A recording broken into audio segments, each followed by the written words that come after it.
Joint session जो है वो जुमे को 13 तारीख को बुला लिया गया है, ताकि सारी कौम के जो नुमाइंदे हैं, जो मुख्तलिफ जमातों से जिनका तल्लक है, उनको सिक्योरिटी फोर्सेस जो है आके अपडेट करें कि ये वाक़या क्या हुआ और किधर गलती हुई, और हमारे जो लीडरान है पार्लियामेंट में वो उनसे पूछ सकें और सवाल भी कर सकें। तीसरा था कि फौरी तौर पर एग्जीक्यूटिव साइड पे क्या हो सकता था, उसमें वजीर आजम पाकिस्तान ने इसमें इंक्वायरी लगा दी है। लेफ्टिनेंट जनरल मुस्तरद कर दिया। नवाज शरीफ साहब ने कहा नहीं मानते इस इंक्वायरी को। नहीं, उनके मानने से कोई फर्क नहीं पड़ेगा। अच्छा, ये एक लेफ्टिनेंट जनरल इंक्वायरी से भी आपको पता को फर्क नहीं पड़ेगा। नहीं, फर्क नहीं, आज तक किसी जनरल यही हो सकता है, चीफ को कहा है कि यही हो सकता है भाई। जहां तक मियां साहब की प्रेस कॉन्फ्रेंस है, उन्होंने 2 बातें की। एक रायमंड डेविस की बात हुई। मैं समझता हूं कि जिस दिन रायमंड डेविस की रिहाई हुई है, पंजाब के लॉ मिनिस्टर की उस दिन की जो प्रेस कॉन्फ्रेंस है वो बड़ी हकायक पे मबनी है, और उन्होंने कहा कि जी एक अदालती फैसला आया है और उसके मुताबिक उसकी रिहाई हुई है। और इसके अलावा उन्होंने पंजाब गवर्नमेंट या फेडरल गवर्नमेंट या किसी के बारे में भी कोई ऐसी बात नहीं की। है। मैं तो सवाल उठा चुका हूं। जो हकायक थे, लॉ मिनिस्टर ने अपनी प्रेस कॉन्फ्रेंस में वो बात कर दी, और उस प्रेस कॉन्फ्रेंस पर किसी ने एतराज नहीं किया। प्रेस कॉन्फ्रेंस मैंने की नहीं है। मीडिया से बात करते हुए मैंने की नहीं। बात सुने, आपने मीडिया से बात करते हुए ये बात की होगी, मैंने खुद सुनी है। मैंने सुनी सराय नहीं बात करी, मैंने आपकी प्रेस कॉन्फ्रेंस खुद सुनी है। लेकिन आप रेमंड डेविस को ना, इस वक्त मसला रेमंड डेविस से बहुत ज्यादा सीरियस है। मैं आ रहा हूं आपके पास, क्योंकि मेरे पास सब नुकात, आपके पास सवाल, असल में सवाल जो है वो आप ही के से बताएं। वेलकम। वसीम अख्तर साहब, ड्रोन्स पर एमक्यूएम की पॉलिसी क्या होनी चाहिए? देखिए, ड्रोन्स पे हमारा बयान वाजे आ चुका है। अल्ताफ भाई की अगर आप पिछली तकारीर सुने, उसमें क्लियरली कंडेम करते हैं अल्ताफ भाई कि ड्रोन अटैक्स की वजह से ये सारे प्रॉब्लम्स फेस कर रहा है। सप्लाई लाइन रोक दें, इमरान खान 22 को, देखिए 22 को जाके वो काम करें। काशिफ कर ले, सुने, हमें पॉइंट स्कोरिंग नहीं करनी है अभी। जो आपका नुकता है पहला भी करने हैं ना, जिनके रिजल्ट्स आ सकते हैं, जो हम समझते हैं बेहतर है, वो हम करने जा रहे हैं। मैं आपका वो पिछला सवाल जो था ना, उसका मैं थोड़ा सा जवाब देना चाहूंगा। सवाल नंबर बता दें ताकि क्वेश्चन नंबर 10 पे अगर जाएं तो not taking the names like helicopter या कैसे आया, ये नहीं, मगर अगर इसका बैकग्राउंड देखें या इसके अंदर, अगर आपने पढ़ना है तो मैं उर्दू में पढ़ लेता हूं। मेरी बात, इफ द अमेरिकन, वसीम साहब मैं उर्दू में पढ़ लेता हूं, लोगों को समझने में। ओके, ठीक है, क्योंकि मेरे पास उर्दू का सवालनामा है। अगर अमरीकी हमलावरों का पाकिस्तान में दाखिल होकर कार्रवाई करना मुल्क की खुद मुख्तारी पर हमला है, तो फिर क्या एक गैर मुल्की उसामा बिन लादेन का पाकिस्तान में बगैर शहरियत के कई बरस कयाम करना जायज था? यही सवाल है जी। आपको इन दोनों में से सीरियस कौन सा? नंबर 11। अमेरिका का हमला ज्यादा सीरियस है या उसामा बिन लादेन का पाकिस्तान में होना ज्यादा सीरियस? इस वक्त क्वेश्चन ये नहीं है, दोनों चीजें एक जैसी हैं। हमला जो हुआ वो भी सॉवरेनिटी हमारे को तार तार करता है, एंड एक फॉरेनर हमारे मुल्क में रह रहा है और ऐसी जगह पे रह रहा है, क्वेश्चन मार्क है। अवाम पूछना चाह रही है कि ये कैसे हुआ, तो कम से कम अवाम को तो कॉन्फिडेंस मिले। उसके बाद 11 नंबर देख लें जरा जी। क्या मुल्क में होने वाले ड्रोन हमले हुकूमत, मुसल्लह अफवाज और हसास इदारों की इजाजत के बगैर हो रहे हैं या फिर उनकी इजाजत और मर्जी से? अवाम पूछना चाह रहा है। अवाम पूछना चाह रहे हैं। नंबर 12 प्लीज जी। अगर ड्रोन हमले हुकूमत और मुसल्लह अफवाज की इजाजत से हो रहे हैं, तो क्या हुकूमत और मुसल्लह अफवाज को पूरी कौम को इसकी वजूहात से आगाह करना चाहिए था या नहीं?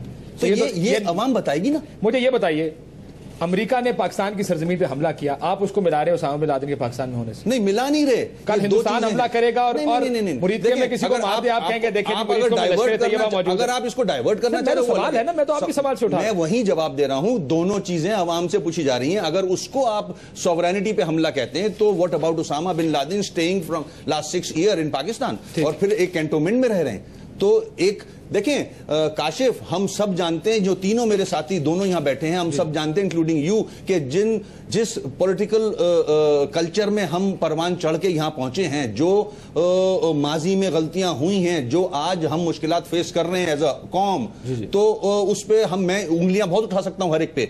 सॉल्व करना है अभी हमें सब पता है कि कौन पहला सीरियस मामला कौन सा आपके लिए? सॉवरेनिटी आपका बड़ा सीरियस मामला है। अगर अमेरिकी हेली आते हैं, ऑपरेशन करते हैं, जाते हैं, आपके लिए वो ज्यादा सीरियस मामला होना चाहिए। आप उसको मिला रहे हैं उसामा बिन लादेन के साथ? नहीं, मिला नहीं रहा मैं। सर आप तो कह रहे हैं ना, दोनों में से ज्यादा सीरियस कौन है? दोनों ही सॉवरेनिटी पे अटैक है ना। तो फिर आपने दोनों पे इधर और कर दिया ना इसको, कि यार ये एक सीरियस है। देखिए आपने कहा ना, इससे क्या ये इशू है काशिफ?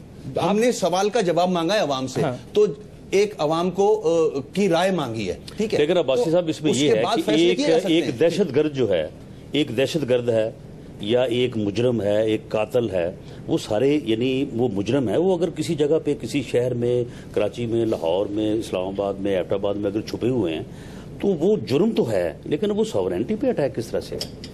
सॉवरेनिटी पे अटैक तो जहाजों का आना है ना पाकिस्तान के। वो सॉवरेनिटी पे अटैक तो वो है। That's the point. आपके रूल्स तोड़ के एक दहशतगर्द आपकी बाउंड्रीज क्रॉस करके अंदर बैठा हुआ है, जिसकी रिस्पांसिबिलिटी है, चाहे वो जहाज की हो, चाहे वो लैंड से कोई अंदर आ जाए, तो फिर हमारी सॉवरेनिटी जो है ना वो 10 लाख भागा हुआ एक दहशतगर्द वायलेट होती होगी एक साल में। मेरे मुल्क से भागा दहशतगर्द मगर है तो अमेरिका जाके बैठ जाए तो क्या अमेरिकी आपको इजाजत देंगे आप अपने हेलीज लेके जाए उसको मार दें वहां पे? देखें, हम वो बात सॉवरेनिटी आ गया ना, हेलीकॉप्टर क्रॉस कर रहा है आपकी सॉवरेनिटी। आप तो कह रहे हैं कि वायलेशन वो है, उसामा के ऊपर उसामा का आना सॉवरेनिटी को वायलेट करने वाली बात। आप मिक्स कर रहे हैं। नहीं, देखें, सवाल फिर पढ़ लें आप। मैंने तो पढ़ा, मैं तो आपको कहता हूं, मैं फिर पढ़ के सुना देता हूं। If American attack and the intrusion in Pakistan is an attack against the sovereignty of Pakistan, is it not true that the illegal stay of foreigner Osama bin Laden is also an attack on the sovereignty of Pakistan? Illegal stay जो है sovereignty पे attack नहीं हो सकता।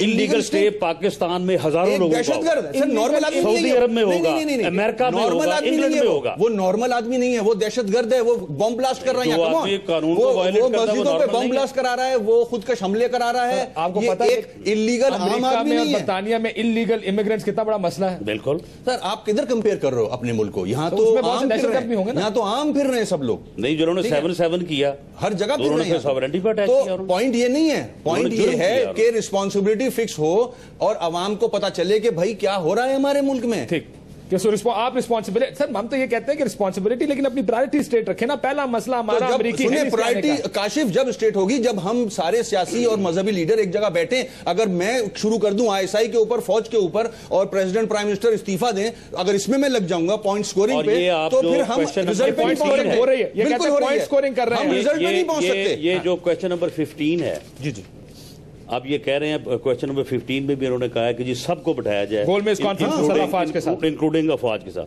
Everybody. जब ये बात 1 महीना पहले चीफ मिनिस्टर पंजाब ने की थी तो सबने शोर मचा दिया था कि जनाब ये क्या कह दिया इन्होंने। नहीं, हमें तो पता है, हमने नहीं कहा था, हम तो खुद पहले से कह रहे थे। ये बड़ा मैं उसको कंपेयर ना करें, वो किसी ने कहा होगा, क्रिटिसाइज किया होगा। सिक्योरिटी मामलात के ऊपर ही बात हो रही है, जिस तरह ये सिक्योरिटी के मैटर है ना, वो तो बैठेगा, जिसमें आपको पार्लियामेंट के अंदर सियासी मैटर तो नहीं है, ब्रीफ करने आ रहे हैं। लेकिन राणा साहब, वो चले, मैं मेरे 1-2 सवाल और हैं जिनका जवाब ऐसे तो फिर मैं क्रिटिसाइज करने पे आऊं तो रात को मिल भी रहे हैं लोग, सियासतदान ही मिल रहे हैं, वो छोड़ दें, उस बात को ना जाएं, हम सोल्यूशन पे जाएं। वाकया हो रहा था रात को, उस दिन रात को कौन गया? अवाने सदर में बंदर बांट चल रही थी वजारतों की, जैसे आप कहते हैं। उसी दिन शहबाज शरीफ साहब कैनी साहब से मुलाकात मिलने गए थे ना, उसको छोड़ दें। देखिए, दैट्स नॉट द इशू हमारा, इशू भी नहीं है। पंजाब में जो सिक्योरिटी प्रॉब्लम्स हैं उनसे मतलब सर बगैर काफी ऐलान किए, बगैर अपना एस्कॉर्ट साथ लिए, बगैर अपनी टीम साथ लिए, वो मुलाकात करने का तरीकाकार होता है, टाइम तय होता है। नहीं, लोगों को तो नहीं पता ना राणा साहब, लोग तो एज्यूम करेंगे बहुत सारी चीजें। वहां पे पुलिस की ट्रेनिंग है, बाकी और चीजें हैं सारी, उसमें फौज आपको चाहिए। मेरी बात सुनिए सर, कोई कमीशन बनाएंगे? वैसे मेरा जाती मशवरा, ये मरवाना चाहता हूँ, कमीशन नहीं बनाना चाहिए। नहीं, ऐसा क्वेश्चन बन गया तो एतराज को नहीं, इन्होंने सिर्फ अदलिया को खुश करने के लिए ये बात की है कि हमें बड़ा फेथ है। अदरवाइज तो एक हाई पावर जो है इंक्वायरी शुरू हो चुकी है, एक लेफ्टिनेंट जनरल की ड्यूटी है, जो कंसर्न बंदा है, जो उस डिपार्टमेंट का है, जिसको इस पे सिक्योरिटी मामला का ज्यादा पता है। गवर्नमेंट ने वो बना दी है, वज़ीर आज़म ने बना दी है। इसमें तो ये देखें, ये किसी को कोई ये साबित करने की कोशिश करे। आखिरी कौन से फौजी कमीशन की रिपोर्ट हमारे सामने? मैं उसी तरफ आ रहा हूं, कोई कमीशन, मैं उसी तरफ आ रहा हूं। हमूदुर रहमान कमीशन रिपोर्ट की मिसाल, ओजीडी कैंप पे कमीशन बना था, उसका हमूदुर रहमान कमीशन की रिपोर्ट और वो कमीशन आपकी मिसाल आपके सामने, मिसाल इसका जवाब दे दे जरा। आज तक कौन सी रिपोर्ट सामने आई है? अगर जुडिशियल कमीशन इतना जरूरी था तो रायमंड डेविड जब पंजाब में उसने रेमंड डेविस है, वो रायमंड नहीं है, वो मिलते जुलते ही, तो वो पंजाब में फिर रहा था। तो कहाँ गई पंजाब की इंक्वायरी टीम में? कहाँ आई? कहाँ वहाँ की इंटेलिजेंस गई? वहाँ की CID क्या कर रही थी कि एक ऐसा वाकया हो गया, फिर पंजाब की पुलिस ने इन्वेस्टिगेशन की, फिर सारा वाकया आपके सामने है कि पंजाब की जेल से वो रिहा भी हो गया। मेरी बात कंप्लीट कर। तो वहाँ अभी तक इशू पर रहना, आपके कहने से पहले रेमंड डेविस से पूछ चुका हूँ, लेकिन मेरी बात कंप्लीट हो, आप मुझे मुझे ये बताएं कि इससे पहले कौन से कमीशन की रिपोर्ट का फैसला है? मैं उस तरफ आता हूँ। आप मिट्टी पानी वाली गल कर रहे हो। प्रेस कॉन्फ्रेंस में मियां साहब ने इसका जिक्र किया है, मगर क्यों नहीं काशिफ आप मियां साहब ने आज की मीटिंग में तो पंजाब में सुने, आप इनसे सवाल कर रहे हो, पंजाब में जुडिशियल कमीशन क्यों नहीं बनाया गया? कमीशन का तो रिक्वेस्ट नवाज शरीफ साहब ने की है। नहीं, इन्होंने कमीशन बनाया ना ऑलरेडी, बनाया नहीं, हमने जनरल जावेद इकबाल की मगर जब से हमने होश संभाला कमीशन नहीं देखे हमने, मगर रिजल्ट जीरो। सर नुकता यह है कि कौन से कमीशन की रिपोर्ट आपके सामने आई है? फिर कमीशन सर आगे चले ना, आगे चलें। किस तरह? मेरी बात तो आप ही के पास आऊंगा कि पंजाब में फिर इन्होंने जुडिशियल कमीशन क्यों नहीं बनाया कि सारे वो वाकयात रेमंड वाले, आज मियां साहब आज भी तकरीब में उन्होंने अपना जिक्र किया है, तो इन्होंने क्यों नहीं बनाया? ओजड़ी कैंप ले लो, कमीशन रिपोर्ट आई है, लेकिन असगर खान का वो केस ले लो, पंजाब में जुडिशियल कमीशन क्यों नहीं बनाया? आप अमल ना करें, लेकिन रिपोर्ट आप पढ़ के देख लें जी। लेकिन मैं वापस आता हूँ, कोई नहीं, वो तो कागज हो गया। राणा साहब, मैंने अपनी ओपनिंग में भी कहा था इस मुल्क में कमीशन बनते रहे हैं, इन कमीशंस का आज तक इस मुल्क को कोई फायदा नहीं हुआ, ना किसी पर रिस्पॉन्सिबिलिटी फिक्स की गई है। लेफ्टिनेंट जनरल हो, कोई और कमीशन हो, ये कमीशन ना बनेगा। जो असल कमीशन है वो बनता नहीं है, जो कमीशन बनता है वो कुछ करता नहीं है। तो आगे किधर जाए, इस पर मैं आता हूं प्रोग्राम के अगले से। नाज़रीन, लेते एक छोटा सा ब्रेक के बाद वापस आए।